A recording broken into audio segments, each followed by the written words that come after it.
Leadership is not just about managing, it's about inspiring and energizing a group of people so that they have the same passion that you do and want to execute those goals. Fire, earth, wind, water. This is the Elemental Educator. And now your host, Tyler Comeau. Hello and welcome to the Elemental Educator Podcast. I'm your host, Tyler, and today we have a special guest that elevates educational and leadership expectations with resilient mindsets. Joining us today is Leadership with a Latte, otherwise known as Julianne.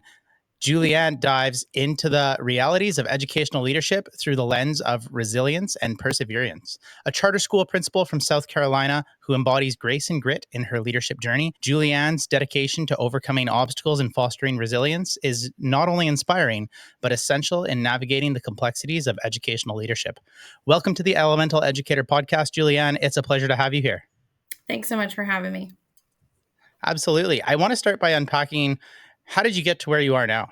Thank you for that introduction. It was neat to hear. And I know we were just speaking that this is my very first podcast that I get the opportunity and honor to be a guest on. So I'm so excited and grateful for the opportunity. I'm currently a school leader in South Carolina for a public charter school. I'm going into my 5th year, which is really exciting. And I have been at this school and in administration for 12 years and had the opportunity to really see the school from the design to its open and all the things since, from the pandemic to some really exciting things that we have on the horizon at our school. And personally, what led me on this journey is really some of my personal experiences. I was a widow at 27 with my daughter on the way, and it was quite a surprise and shocking situation that was devastating and really hit me to the core, but totally changed my leadership style and how I interact with others and lead through empathy and a whole lot of grit. And so that's really what led me to start Leadership with a Latte and start to share my experiences with other educators to really start this journey of coaching and hopefully inspiring someone else. And where did your decision to get into education in the first place originate? Oh, I think I always knew I'd be a teacher. When I was younger, I used to play school with my dolls, and my very first job at the age of 14 was coaching gymnastics and cheerleading. And so I started as a coach. I loved school and was always a great student and was always in such a hurry to finish. I graduated high school at 17. I graduated my undergrad in 3 years and I just loved school. I never wanted to leave school. And so prior to administration, I taught middle school in the Charleston area. Wow. Did you have a validating moment or that aha of, yeah, this was the right profession for me? I think so, especially when I was really getting into leadership. I was teaching at the time, and I had a middle school student in adolescence that was really having a difficult moment.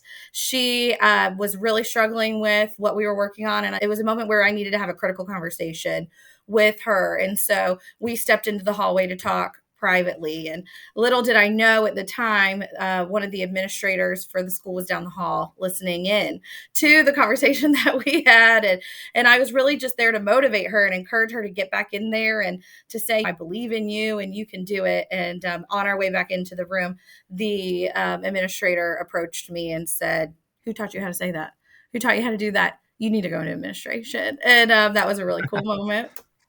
Yeah, that would be. Now, what you're describing to me sounds like the root of a core value. Mm-hmm. And you've touched on leading with empathy a little bit, but I'm hoping you can expand on what would you say your core values are, your earth is in your teaching and your leadership? I would say that core values for me are empathy, resilience, transparency, and treating people the way they need to be treated. I really identify with water as an element because of the ability to adapt to challenges and to navigate things with resilience. As a charter school, leader. The charter school movement in South Carolina has grown immensely in the last 10 years, and it's ever changing and really exciting, but it requires a lot. You manage much more than a typical principal. You almost have the role of a superintendent. You're doing facilities, finance, governance, instruction, managing operations, and just things that are beyond the tasks of a traditional principal, and being able to do that with less resources and less funding. And I certainly identify with water in terms of being resilient. And we'll unpack your water in a little bit. I'm excited to unpack it because there's been a lot of need for you to go through adversity. There's been a lot of change that you've had to implement. Charter schools are something that I think is growing ubiquitously in North America. I think we're seeing a rise in it, even up in Canada and Alberta. There's new charter schools opening up every year. Now, yeah, it's a growing thing. Now, Julianne, you've mentioned the importance of belief in these values to really flourish, and especially flourish in your charter school. How do these core values shape your leadership approach and decision making? I think that my core values really help with consistency in decision making. And also, I think that really, I'll start by saying this: the life experiences that I have had are unique to people my age. Typically, by the time you're in your mid 30s, you have started a career, especially in education. You may just be getting a job in administration, just starting that administrative path. You potentially have just started a family and other things. And so life for me really had other plans.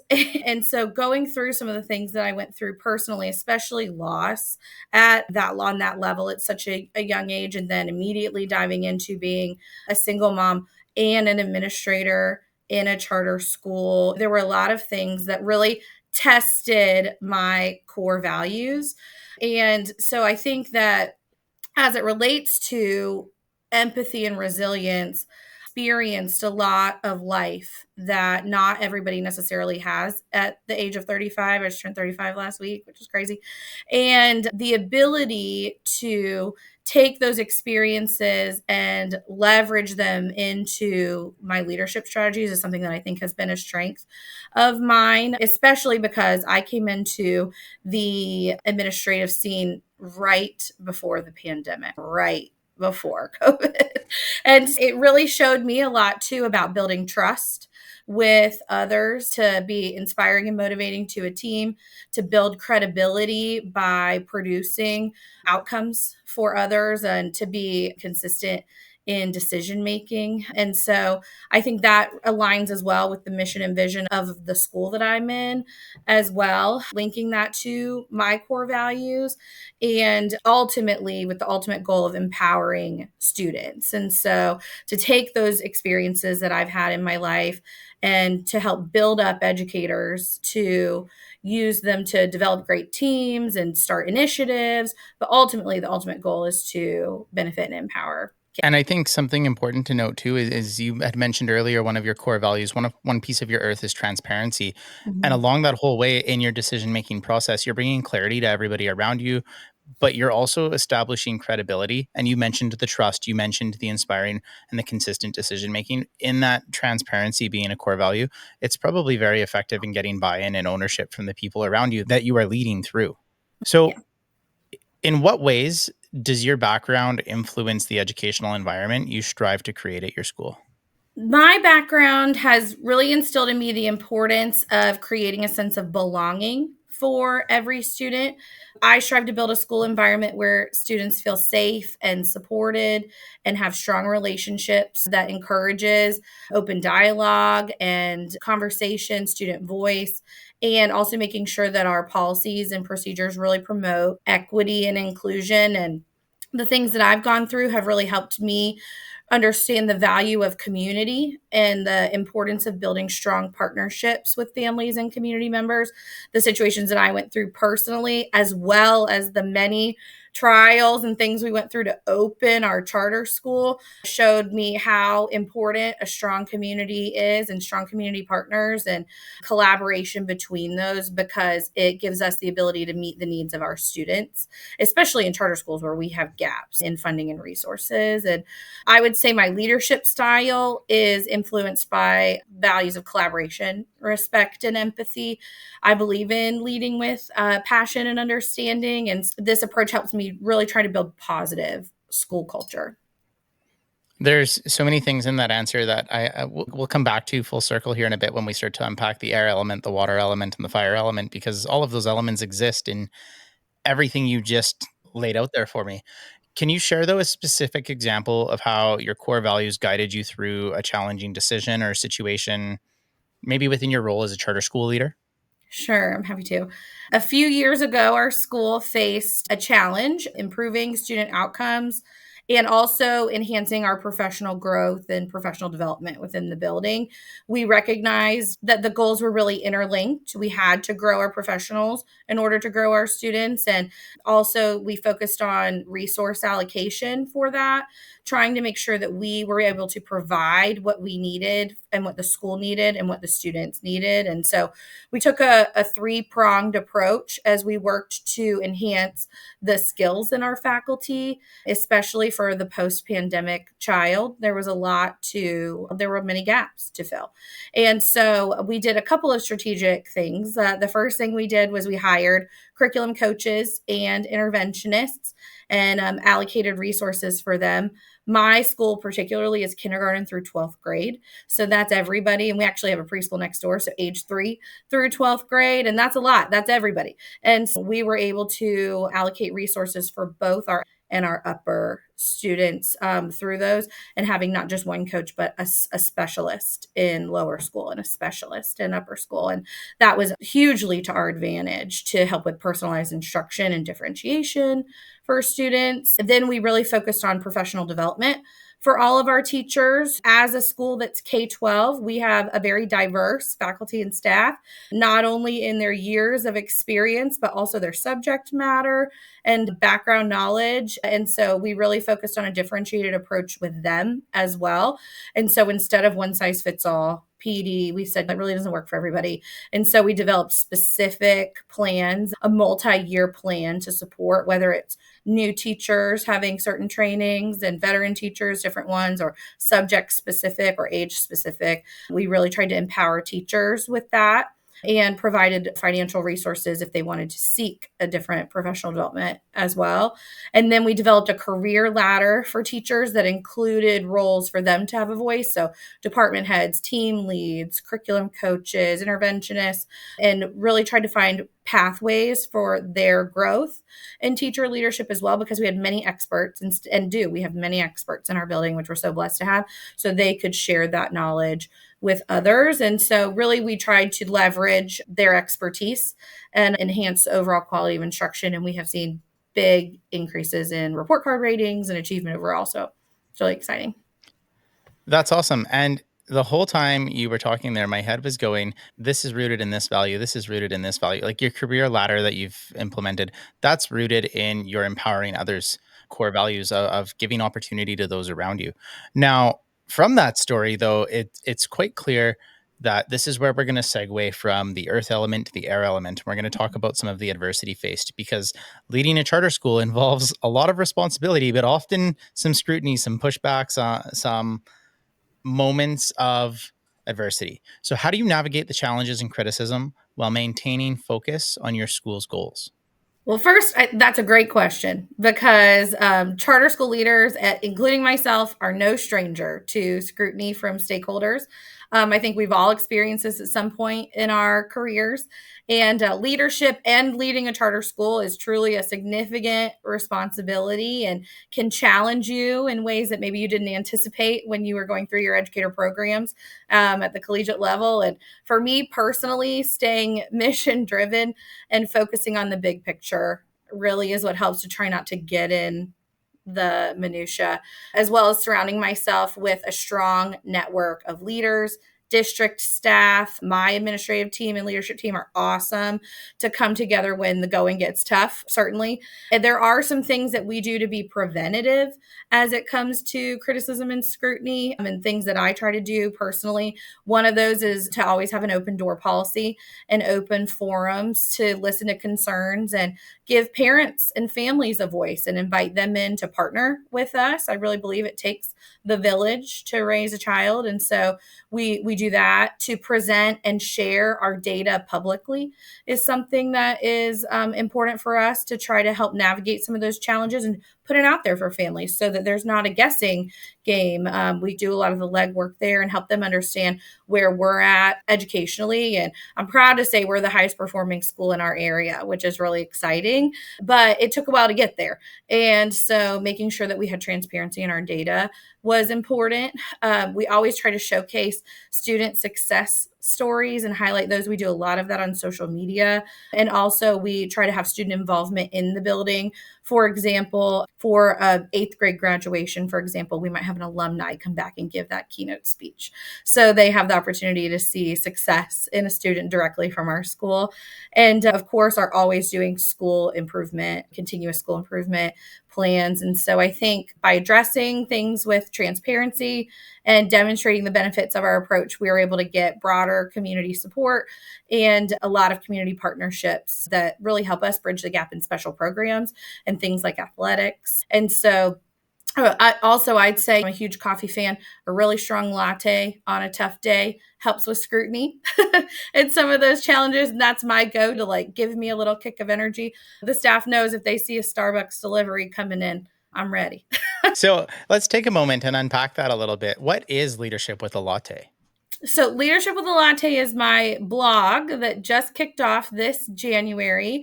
It is, I call it Leadership with a Kick of Caffeine. It's just high energy, quick blogs on relevant administrative topics and topics on leadership in general, not even just about schools, to really help inspire others to be resilient, have a good sense of humor as it relates to some of the challenges we face in education.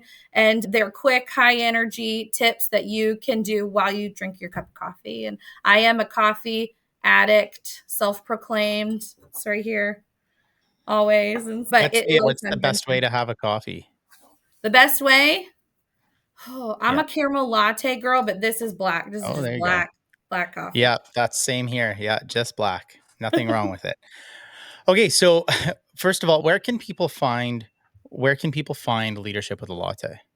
They can follow me on Instagram at Leadership with a Latte. I try to post little funny things too that I'm up to frequently. And the blog is at leadershipwithalatte.com. There we go. Thank you so much for sharing. So coming back to air, though, we talked about how you as a school leader are facing the adversity and maybe the scrutiny that comes along with being in a leadership position. But on top of that, you have to help the people you oversee handle their air element as well. And you have to help not only the kids overcome adversity, you have to help your staff overcome adversity, all stakeholders, really. There's parents that you're going to have to help overcome adversity. What strategies are you employing to foster resilience and growth mindsets among all of your stakeholders amidst all of these external pressures? I would say leadership is not just about managing. It's about inspiring and energizing a group of people so that they have the same passion that you do and want to execute those goals. As a principal that is dedicated to high quality and excellence, I have learned firsthand how the power of leading with passion and purpose can make an impact on others. I think the first is high energy leadership. They have to know that you care. And so you have to start by setting the tone. And so I always try to start with energy and positivity, lots of celebrations and ways that we can really lift everybody up. We do our best to stay organized. In a K-12 environment, we are juggling many plates in the air at the same time. And so using tools and strategies and technology to streamline tasks really helps us be efficient and help things be predictable. I communicate in a very routine way. My staff know that they'll hear from me every Sunday night with a memo for the week. Our families know that they'll hear from me on Wednesdays and on the weekend. And so building in predictability is great. And I really try to promote wellness awareness as well to help maintain energy levels and celebrate our teachers. We always do big, not just teacher appreciation weeks, but celebrations throughout the year to take care of our teachers and help them want to motivate others as well. And so I really like to not only effectively communicate and routinely communicate, but empower others and allow them to be leaders. I am not a micromanager. I think that can diminish creativity. And so I really like to delegate responsibilities and empower team members to take ownership of their role or department and encourage them to work towards goals and to recognize achievements, even small achievements, to celebrate them and foster a culture of accomplishment. Now, for any teacher or leader listening, what's their first step to take when we want to cultivate high energy leadership? I think there's a difference between just high energy leadership and high energy leadership with intention. I've Mhm. met a lot of high energy people that are all over the place, but I've also met a lot of high energy people that know how to focus that energy. And as a result, they end up being that inspiration and that motivation for others. They end up being that leader. So, what's the first step people can take when they're looking to cultivate high energy leadership? I would say they need to start with the vision and the mission. They need to make sure that they're aligned and agree with the mission if it's in an organization or a company or a school, and also that they have clarity in that mission and vision so that they're ready to initiate whatever that task is and do it to the best of their ability. And I agree. I've met some high energy people as well that maybe weren't mission driven or understood the larger picture. And so I think having that understanding is the first place to start and making sure you're on the same page with others. And I love that you're relating it. We're relating it back to the earth element. We need to know our core value. We need to be rooted in why we're high energy first before we're just high energy. Yeah. Now, with all of that, we have the earth element unpacked, air element unpacked. We start to segue between where air and water blend together a bit, and you have adversity that's leading to change. Is there a moment in your career where adversity has led to a breakthrough or that innovative approach in your educational leadership? Definitely. The biggest and most pivotal one in my life is when my career really took a huge personal turn when I became a widow.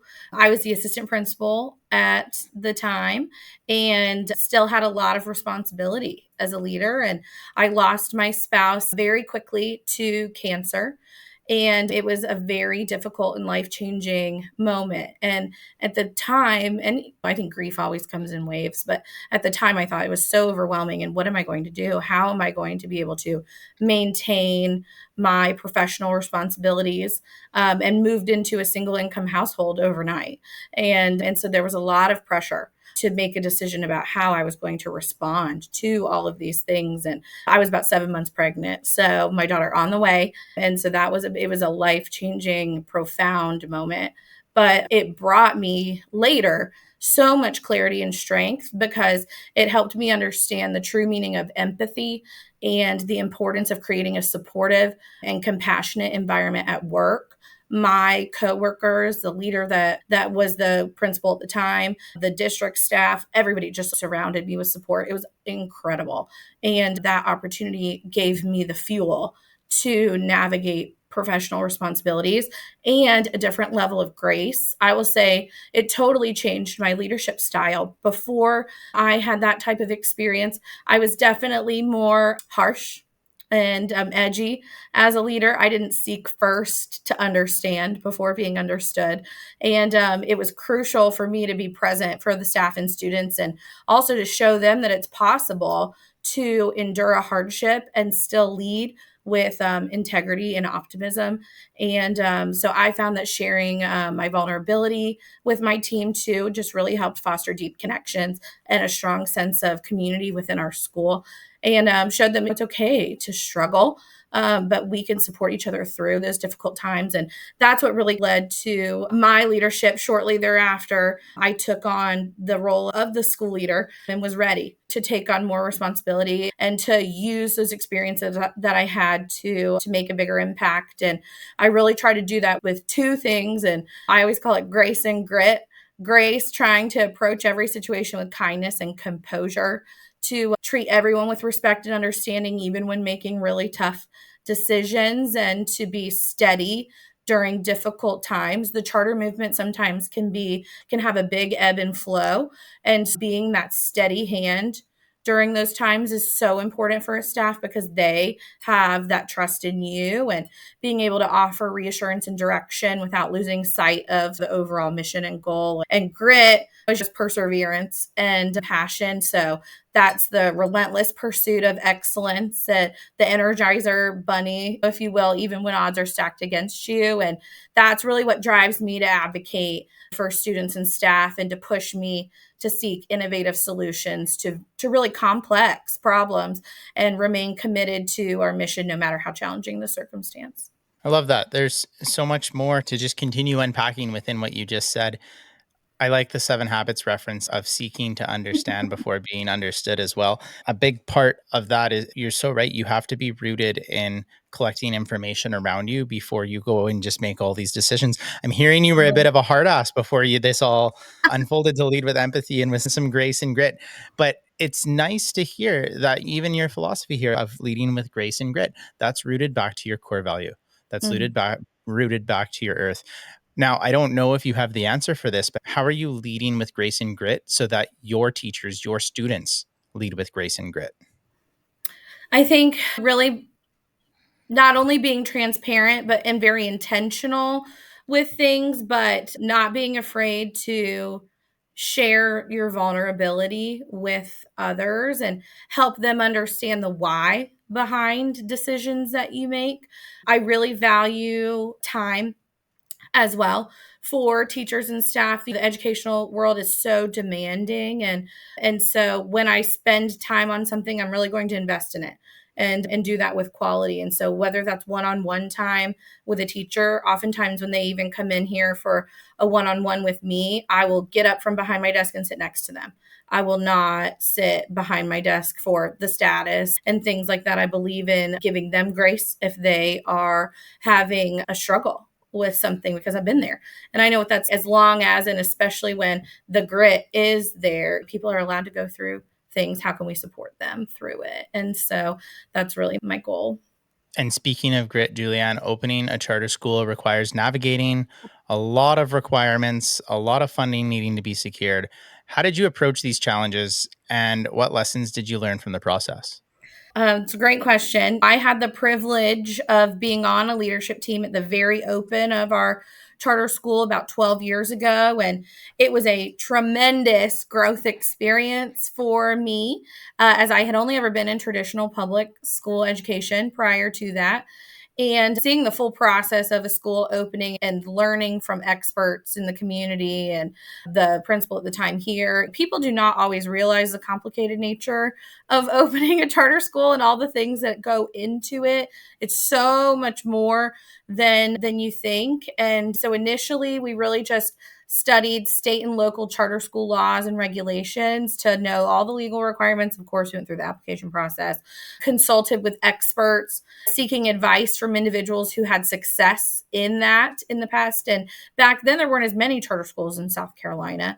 So that wasn't as easy as it sounds, but there really has been a boom since in the state of South Carolina. And then reviewing success from others. I think regarding funding, securing funding, that's one of the biggest challenges in charter schools in South Carolina. We have to be innovative, resourceful, creative, and through diverse funding sources. I think philanthropy, applying for federal and state programs, community fundraising, there's so much that goes into bridging the financial gap for charter schools. And that was a big growth area for me. And now I actually find it to be one of my biggest operational strengths, which is great because in principalship programs, you often do not spend a significant amount of time learning that. And it was boots on the ground, learning as you go type of experience. And finance is not a traditional primary role for principals that are in regular public schools. And so we really focused on realistic budgeting, conservative budgeting at first, especially regular monitoring and reporting of it, and then a lot of contingency planning to prepare for uncertainties in charter schools. And my school in particular, our very first year, had construction delays due to weather. And so we actually ended up having 3 physical locations. Our first year, we had a temporary space in a church. Then we moved into a vacant school building, and then finally into our actual facilities. Contingency after contingency plan. And during the pandemic, of course, there were so many contingency plans. No one knew what was coming next. We were always discussing those things as well to prepare for success.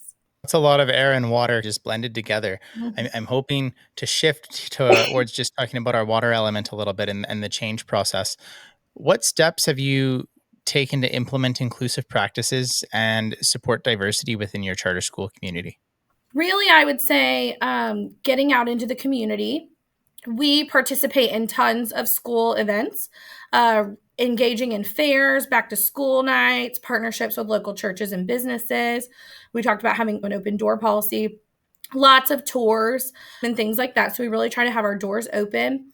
Within the school, we also practice DEI initiatives, diversity, equity, and inclusion. We've brought in expert trainers. At one point, we did chair an anti-racism and ally task force that focused on writing policy for our handbooks and doing a deep dive into equity practices within the school. That was a great experience. We are a Leader in Me school. I know we talked about the 7 habits a little bit ago. And so we focus I'm a big on Leader in Me fan as well. So yeah, yeah, good. I love to see that. I love to hear it. Yeah. Yes. And so we are focusing on embedding the habits. We're going into our 4th year next year as a Leader in Me school. We're actually applying for a lighthouse this upcoming year. Wow. We're so excited and we hope that process goes great. And so we really want to embed explicit teaching of the habits into our students as leaders and make sure that they're ready when they cross the stage in 12th grade, that we've produced a student that's college and career ready. How do you model that with your staff? With our staff, we utilize action teams. And so we take the components of Leader in Me, leadership, culture, and academics, and we have action teams that are actually led by our staff. We're really more facilitators where we go through the habits. We try to use the language of the habits as well. And of course, have taken the professional development and online curriculum and things like that. But we really allow everybody to have a voice. So we also have a parent leadership council that helps model the habits and a student leadership council. And our student leadership council, they're mighty. They're a mighty bunch. Let me tell you, they're elementary through high school, and they are who lead our school tours. They are who greet people at the door. They run leadership day or leadership night with the presentations of the things that they do. They do the morning announcements every day. And so we really try to let them lead their own learning, and they rise to the occasion when you do. And I'm not surprised to hear that you're a Leader in Me school focusing on the 7 habits because your core values rooted in empathy, rooted in empowerment, rooted in consistency, transparency. You're essentially rewording the habits into your own core values as well. And so those probably existed before you came in touch with Leader in Me. And then when you were exposed to it, you said, this is incredible. It's everything I want. So you dove in hard for it, which is incredible. And it's awesome to hear these amazing results. I love that students are doing your announcements and that they're leading tours. It sounds like some incredible empowerment happening there.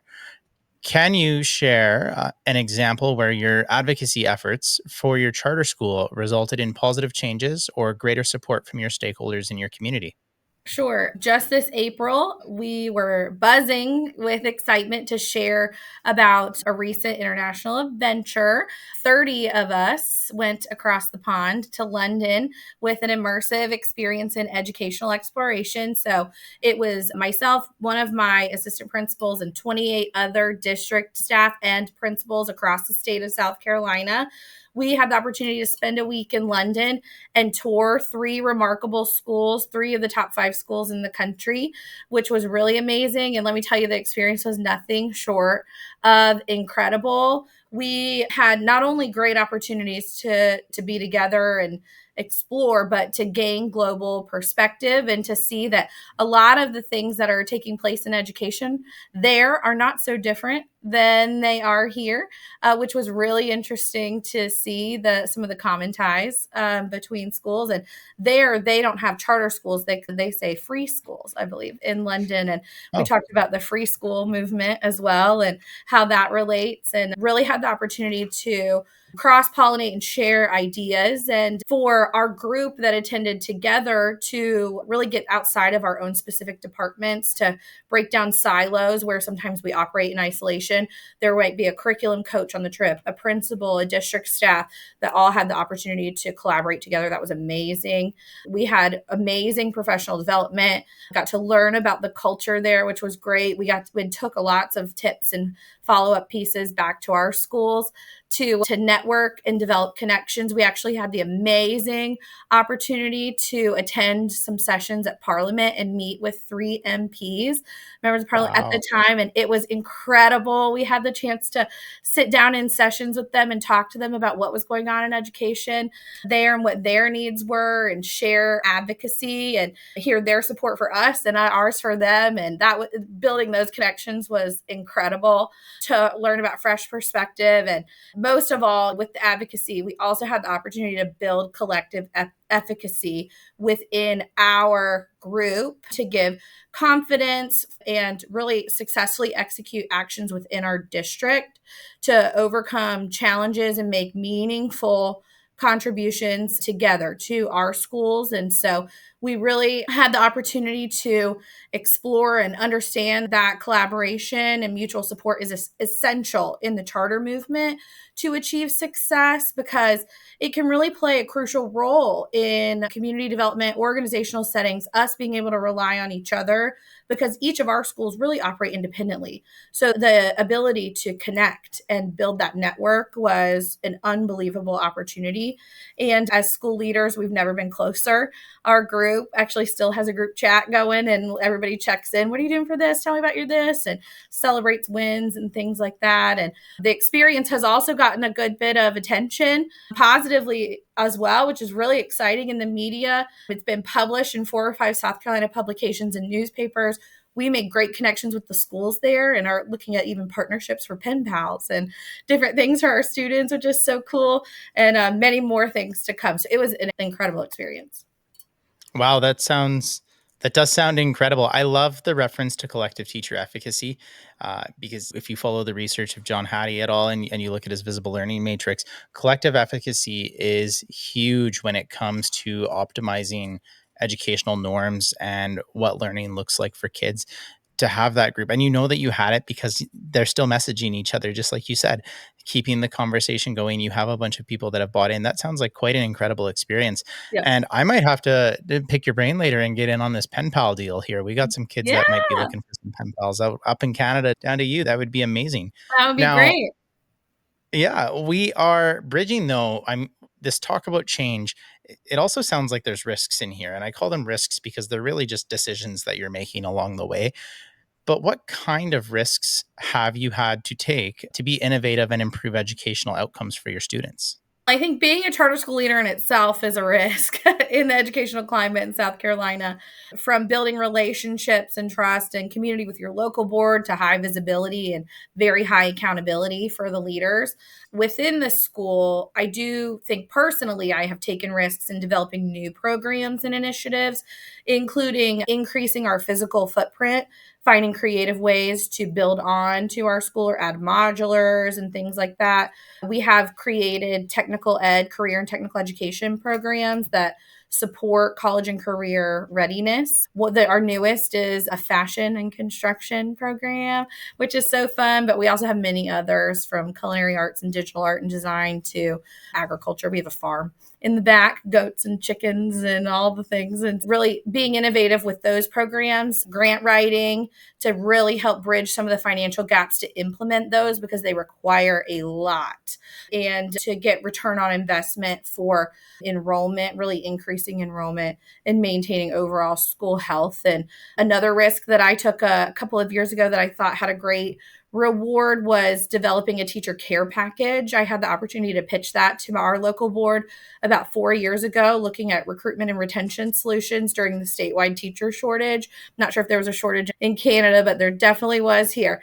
And so we developed a package that supported and incentivized educators above and beyond what a traditional public school has, from mileage incentives for driving long distances because we're located in a very rural area, to PD, bonus structure for achievement and performance, covering costs for things like certification exams, just different incentives and things like that to really show our commitment to positive school culture and to support the teachers. And it was a financial risk. It wasn't something we had really for in the past and was a big ask, but since approved has been a big success.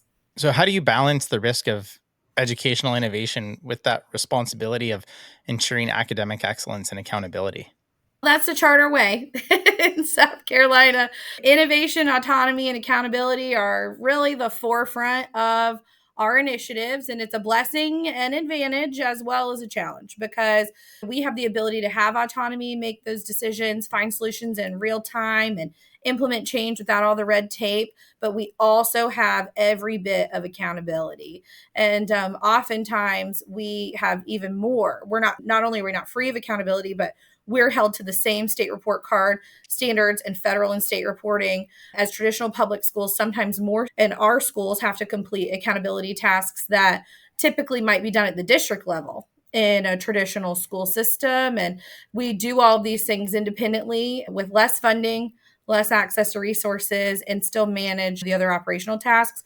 I'm very blessed to have an amazing authorizer or district, as traditional programs know it as. Our authorizer really is so supportive and helps with that accountability piece as well. But balancing the risk takes a lot of strategy, a lot of teamwork, and being very intentional, being mission focused and determining the best ways to make those initiatives. I love that you just said mission focused because in order to play with fire, you have to be rooted in your earth element as well. So, in your experience, how does passion for your school's mission drive your willingness to take those calculated risks in educational leadership? I believe when you deeply believe in the mission of your school, every decision, including taking risks, is made with that mission in mind. I'm looking up because I can see the mission hanging on the wall of it right here in my office, which is just a testament to, how important it is to me.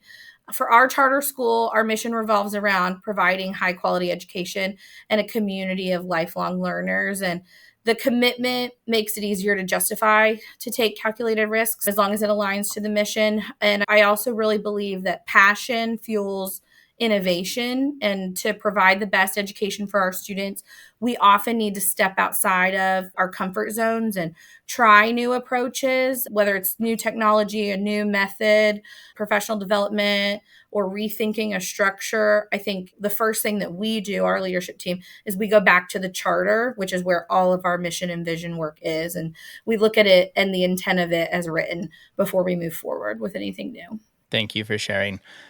What are you hoping people action in their lives tomorrow from your message? I hope that other people take on the message of embracing resilience and practicing empathy, really using experiences to guide your actions and cultivate that grit. I feel like you can create a more supportive, understanding, and motivated workplace when you do that. And those things not only benefit you, but inspire and lift up others. I love that throughout this whole conversation, as we've talked about our air, our water, our fire, you've rooted it always back to your earth element, and you're so rooted in your core values and how it just drives everything else around you. I'm so curious, what does your future look like? I think it's an exciting time. I love my role as a school leader here at our school and believe in continuous improvement, of course. So we always have special initiatives going on. Right now, we have another expansion, new programs, and increased in academic growth. So we've got a lot going on. Outside of the school environment, I'm really enjoying blogging. I just started that Leadership with a Latte blog and social media this January and have had really great feedback as well, and had the opportunity to partner with others in similar situations and aspiring leaders too, to talk through things and share my story. It's led to some other opportunities as well, from being published in some local press to positive attention for our school and other professional ventures. And so I'm currently in the process of writing my upcoming book.